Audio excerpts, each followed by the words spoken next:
स्वर्गीय लोकनेते मारुती शेठ तात्या सोमाजी बिन्नर यांच्या 68व्या जयंतीनिमित्त अभिवादन कार्यक्रम पिंपळे येथे संपन्न.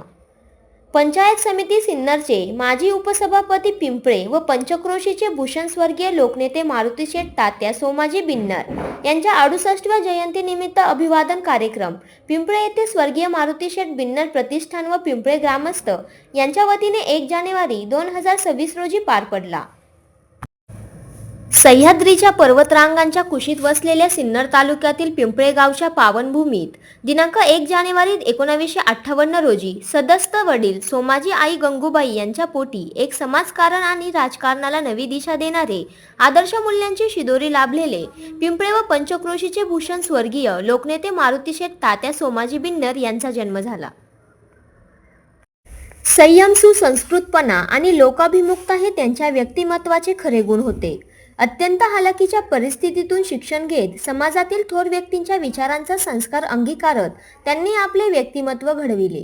कुटुंब, समाज, गाव आणि मातीशी नातं जपणारे मारुती शेठ हे एक मितभाषी नेतृत्व होते.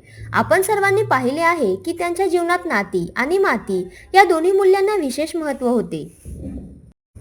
पिंपळे आणि पंचक्रोशीतील तात्या केवळ एक राजकीय व्यक्ती नव्हते, तर समाजाचा मानबिंदू व प्रेरणास्थान आपणा सर्वांना होते.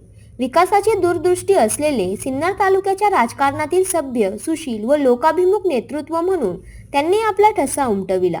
माजी उपसभापती, पंचायत समिती सिन्नर या पदावर कार्यरत असताना त्यांनी सामान्य जनतेच्या प्रश्नांना प्राधान्य देत विकास आणि सामाजिक सलोखा यांचा समतोल त्यांनी प्रत्येक समाजातील घटकाला न्याय देत साधला. तात्या तरुणांसाठी प्रेरणास्थान होते, अनेकांसाठी आधारस्तंभ होते. विरोधकांच्या मनातही सन्मान निर्माण करणारे अजातशत्रू, संयमी वक्ते, निष्णात राजकारणी, उद्योजक आणि खऱ्या अर्थाने बहुआयामी व्यक्तिमत्व म्हणून तात्यांनी आपली ओळख निर्माण केली. आदरणीय मारुती शेठ यांच्या जयंतीनिमित्त या पवित्र भूमीत जन्म घेतलेल्या या महान लोकनेत्यास शतशः नमन.